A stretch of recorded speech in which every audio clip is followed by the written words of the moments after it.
est à Brest. Elle est passionnée par la pêche aux crevettes, mais veut aussi s'installer et se demande si la CARMF est une protection suffisante en cas d'arrêt maladie ou d'indisponibilité.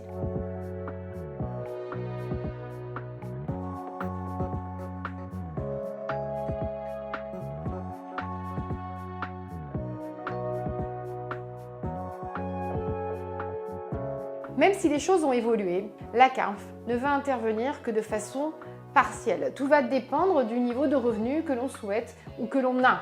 La CARMF ne va intervenir que selon les revenus qu'on aura déclarés l'année précédente. Ça va être 14 € minimum à partir du 4e jour jusqu'au 90e jour et le maximum est 180,80 € par jour. Mais ça va vraiment dépendre des revenus que l'on a déclarés. Pour démarrer, 14 € par jour, ça ne fait pas un salaire suffisant qui permette de faire face aux charges. On va être dans l'obligation de souscrire à une prévoyance complémentaire en plus du régime obligatoire de la CARMF.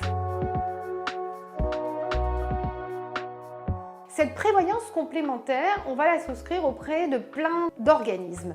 Je vous alerte sur le fait que lorsque vous allez vous installer, tous les différents agents des différentes compagnies vont devenir vos meilleurs copains et vont essayer de vous vendre tous les contrats possibles et inimaginables.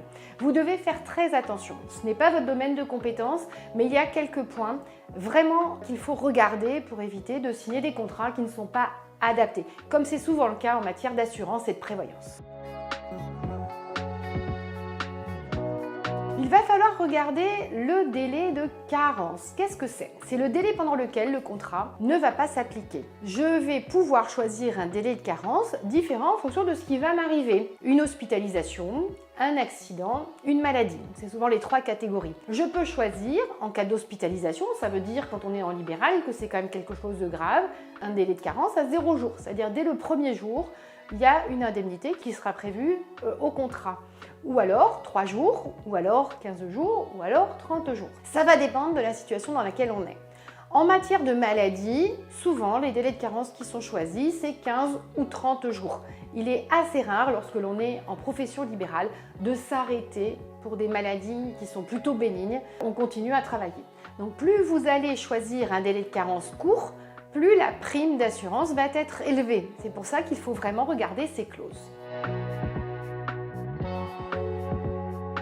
Lorsque l'on est sur ces indemnités journalières qui vont être versées, on a 2 types de contrats. On a les contrats indemnitaires et les contrats forfaitaires.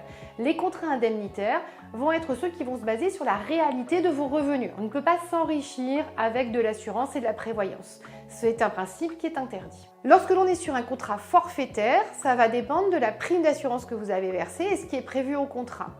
Si vous avez une modification de vos revenus, il faut être vigilant et bien signaler à votre assureur la modification de vos revenus pour adapter les indemnités journalières à la modification de votre niveau de vie. Souvent, on souscrit les contrats au démarrage de son activité et on oublie de les remettre à jour. Donc soyez vigilants aussi en matière d'invalidité à la grille de référence sur les incapacités qui vont être retenues.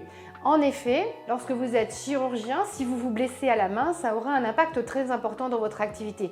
Beaucoup plus que si vous êtes psychiatre et que vous vous blessez à la main. Donc bien lire les contrats et même les petites lignes de contrat, puisque lorsque vous allez avoir un problème, c'est à ces petits caractères que l'on se référera. Prune, avant de signer un contrat de prévoyance, choisis bien ton prestataire et lis bien ton contrat.